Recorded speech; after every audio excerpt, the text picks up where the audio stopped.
Have you ever been around someone who felt off? Someone whose words seemed right, whose actions appeared kind, but deep down, something wasn't right. It's like staring into smiling eyes and seeing nothing behind them. No soul, no warmth, no truth. This world is not as innocent as it seems. Some people wear masks, polite smiles, soft voices, charming ways. But behind it all lurks something darker. And if you're not paying attention, you'll fall right into its grip. Evil doesn't always come dressed in red and black. It doesn't announce itself with thunder. Sometimes evil shows up with a helping hand, a kind face, a voice that sounds like a friend. And that is why many men fall, because they mistake the mask for the man. Today's video is about one of the most important survival skills in life, discernment. Because no matter how strong you are, no matter how smart or successful, if you can't tell the difference between real goodness and the kind that wears a mask, you are in danger. This is not just about relationships, it's about leadership, it's about fatherhood, it's about protecting your family, your faith, and your future. Because the presence of evil is subtle and the cost of ignoring it is eternal. In this video, we will uncover the 4 chilling signs you're in the presence of evil, even when they look like an angel. We'll draw from historical wisdom, biblical truth, and real-life insight. And most importantly, we'll talk about how you can protect yourself, your purpose, and your soul. Proverbs 27:6 says, "Faithful are the wounds of a friend, but the kisses of an enemy are deceitful." Evil often comes with kisses, praise, attention, support. But underneath, there is poison. By the end of this video, you will walk away with the clarity to see through the charm, to detect the subtle darkness that moves in silence, and to stand firm, like a man, against the forces that try to manipulate your life. So sit back, lock in, take notes, because what we're about to uncover could change the way you see the people around you forever. And if this message speaks to something inside you, don't keep it to yourself. Like, share, and subscribe. Drop a comment below. Tell us if you've ever seen someone wear a mask of goodness and what it taught you. You're not alone. We're building a brotherhood. This is the Stoicism King. Let's get into Chapter 1. Chapter 1. Charm without substance. The sweetness that hides the snake. Have you ever met someone whose words seemed perfect, almost too perfect? They knew exactly what to say, exactly how to say it. They knew your pain before you spoke it. They mirrored your values, agreed with your dreams, but something felt empty, as if you were being read, not understood, as if they were performing, not connecting. This is the first chilling sign you're in the presence of evil. Charm without substance. Charm is not evil. A good man can be charming, a wise man can be eloquent, but when someone uses charm as a mask, as a tool to manipulate, to gain access, to deceive, that is when you must become alert. The serpent in the garden didn't roar. He whispered. He used soft words, inviting questions. Did God really say? That's how evil works. It seduces, it doesn't attack. It appeals to your desires, not your strength. Here's the key difference. A good man's kindness is grounded in principle. An evil person's kindness is a strategy. Let's take a moment to look at history. In the 1930s, Adolf Hitler didn't begin with war and violence. He began with charisma. He promised prosperity. He told a wounded nation what it wanted to hear. He gave them a vision of greatness, pride, and unity. He smiled. He gave hope. But behind that charm was death. Behind that inspiration was genocide. This isn't just history, it's a lesson. Not all inspiration is righteous. Not all charisma is clean. Sometimes charm is camouflage. In your personal life, you may have encountered people like this. A partner who swept you off your feet with compliments and gestures, but who, over time, became cold, critical, and controlling. A co-worker who praised you in public, but undermined you in private. A friend who seemed too supportive, too available, too invested, but only when they had something to gain. Charm is easy to manufacture. It's rehearsed, it's strategic, and if you're not grounded, you will confuse attention for affection. You will confuse performance for authenticity, and by the time you see the snake, it will already be in your bed. So how do you protect yourself? 1. Watch their actions over time. Evil cannot hide forever. Give it time, and it will reveal its nature. 2. Ask deeper questions. When someone agrees with everything you say, test them. Ask what they stand for. Ask what they would die for. If their words are empty, you'll see it. 3. Trust your discomfort. God has given men the gift of discernment.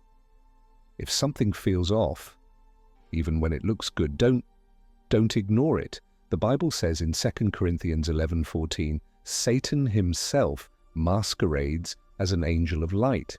He doesn't come with horns. He comes with a smile, a handshake, a compliment, a solution.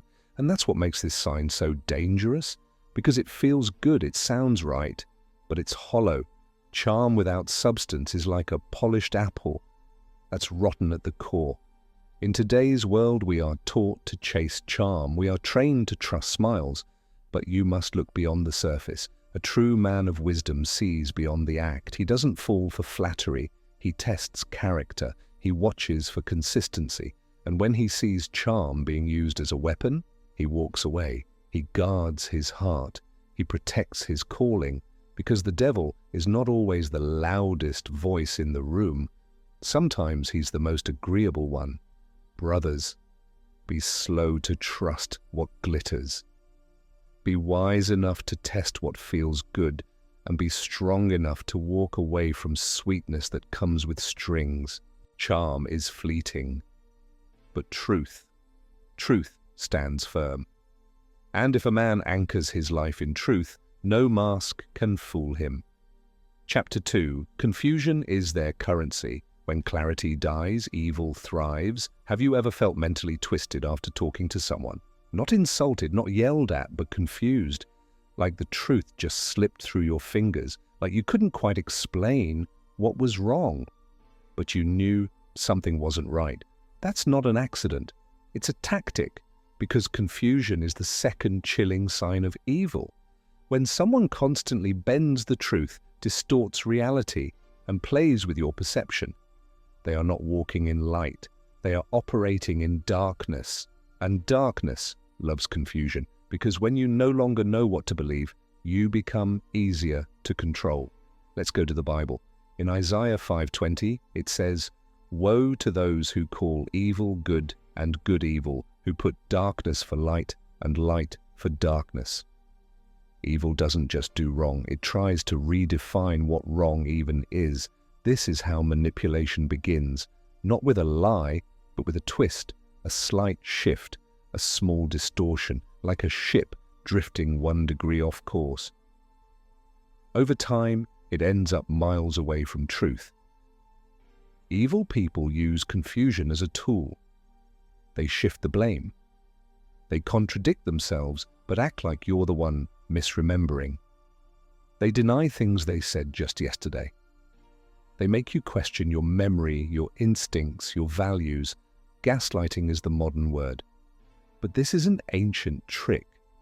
In Genesis, when the serpent spoke to Eve, he didn't say, "God lied." He said, "Did God really say you must not eat from any tree in the garden?" He didn't need to directly oppose the truth. He just needed to twist it enough to spark confusion. And confusion leads to doubt. And doubt leads to poor decisions. And poor decisions lead to destruction.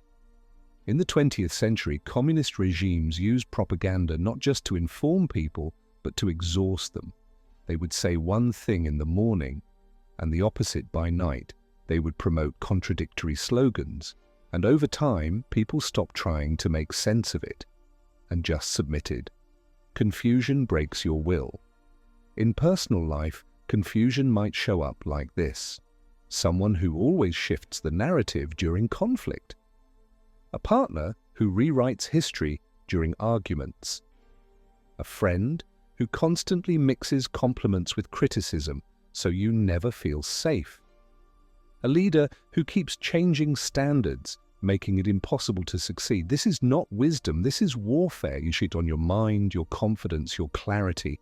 So what do? 1. Anchor yourself in truth that doesn't move.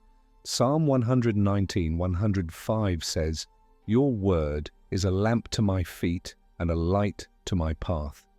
When people twist your thoughts, return to what's unchanging: scripture, principle, objective facts. 2. Call out contradictions calmly.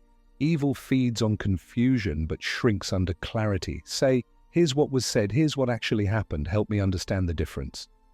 3. Step back, journal, reassess. If you're in a fog, take time away.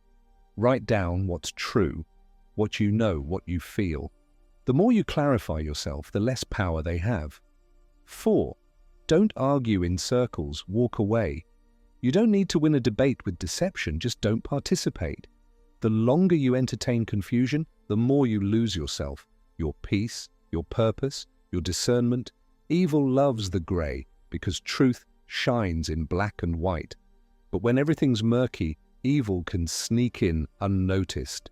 Jesus never confused people. He told parables, yes, but he never manipulated. His yes was yes, his no was number. And he said in John 8:32, "You shall know the truth, and the truth shall make you free." That's the key. Truth sets men free, but confusion keeps them bound. If someone in your life leaves you constantly doubting your reality, if conversations always leave you drained, uncertain, or ashamed, if their version of events constantly shifts like sand, you are not in the presence of light. You are standing in the shadow of something dark. Evil doesn't always scream. Sometimes it talks in circles. And when it does, the strongest thing you can do is walk toward truth, even if you walk alone. Chapter 3. False humility, when meekness is just a manipulation. Have you ever met someone who seemed humble? They downplay their power, they speak softly, they act like they're just trying to help. But somehow, everything still revolves around them. Their wounds, their needs, their ideas, their image. And over time, you realize they're not humble at all. They're just hiding their ego behind a cloak of meekness. This is the third chilling sign: false humility. When someone uses the appearance of selflessness to actually control, manipulate, or deceive. And it's one of the most dangerous forms of evil, because it looks like virtue, it feels like goodness, but it's poisoned with pride. The Bible warns us in 2 Timothy 3:5, having a form of godliness but denying its power, have nothing to do with such people. That verse is not just about unbelievers, it's about people who wear the costume of goodness, but reject the heart of it. False humility is subtle. It plays the victim, even when it's the one causing harm.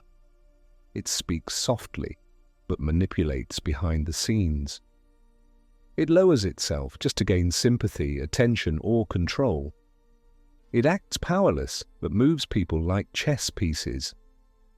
This is not the meekness of Christ, this is disguised dominance. Look at history. In the court of Julius Caesar, there were men who spoke like advisors, bowed like servants, and acted like friends. But they were plotting murder with every kind word. Brutus didn't raise his voice. He raised a knife. And he did it with the face of loyalty. The same man who said, "I love Caesar well," stabbed him while looking him in the eyes. That's the danger of false humility. It disarms you. You let your guard down because they don't look like a threat. And by the time you realize they're not for you, they've already betrayed you. In modern life, this shows up in many ways. The co-worker who always just wants to help, but secretly takes credit for your work. The family member who plays innocent, but sows division with whispered words. The partner who constantly sacrifices, but uses it to guilt-trip you into submission. The church leader who preaches love and humility, but manipulates people behind closed doors. Evil doesn't just wear a mask of kindness. Sometimes it wears the robe of humility. And if you confuse performance with character, you'll be led by the wrong spirit. So how do you recognize false humility? 1. Look for ownership. A truly humble person takes responsibility. They don't deflect blame or play the victim. If someone constantly appears low, but never owns their role in conflict, be careful. 2. Watch how they handle praise and correction. False humility often shrinks under praise but stiffens under correction. Why? Because the act only works if they're seen a certain way. True humility isn't fragile, it welcomes growth. 3. Discern the fruit, not just the words. Jesus said in Matthew 7:16, "By their fruit you will recognize them." Don't just listen to how soft their voice is, watch what grows in their presence. Do they create peace or confusion, healing or control, freedom or fear? Here's a hard truth, brothers. Some of the most dangerous people you'll ever meet will never raise their voice. They'll cry, they'll bow, they'll compliment you, and you'll mistake it for sincerity when it's actually strategy. True humility is not about appearing weak. It's about standing in strength and choosing to serve. It's not manipulative. It's not theatrical. It's grounded, consistent, quietly powerful. Jesus washed his disciples' feet, not to gain leverage, not to look good, but because he loved them. And when the time came to speak the truth, he didn't whisper it to avoid offense. He declared it boldly. True humility isn't afraid of truth. False humility avoids it. So if someone is always the victim, always appearing kind, but never open to accountability, you're not dealing with meekness, you're dealing with masked pride. And where pride grows, evil follows. Brothers, don't be fooled by the softness of a voice. Don't be deceived by the tears of the manipulator. Don't mistake silence for righteousness. Evil thrives in disguise, but a wise man doesn't just listen to words. He watches for patterns. He tests the spirit. And when humility is a performance, he walks away. Because a man who sees through masks is a man who cannot be enslaved. Chapter 4. They persecute the righteous. When evil punishes what it can't control, have you ever noticed that when you finally stand up for what's right, when you speak truth clearly, boldly, and without apology, certain people suddenly turn against you? Not because you were rude, not because you were wrong, but because you could no longer be controlled. That's the fourth and final chilling sign. You are in the presence of evil when righteousness is punished. This isn't just emotional manipulation anymore. This isn't just hidden charm or soft deception. This is when the mask comes off and evil begins to strike. Because here's what most men never realize. Evil cannot stand to be exposed. And when you walk in truth, when you speak it, live it, and stand on it, you expose everything that is false around you. So what does evil do? It attacks, it isolates you, it discredits you, it smears your name, questions your motives, twists your words. It can't afford to let you stay righteous because your integrity shines too much light into its shadows.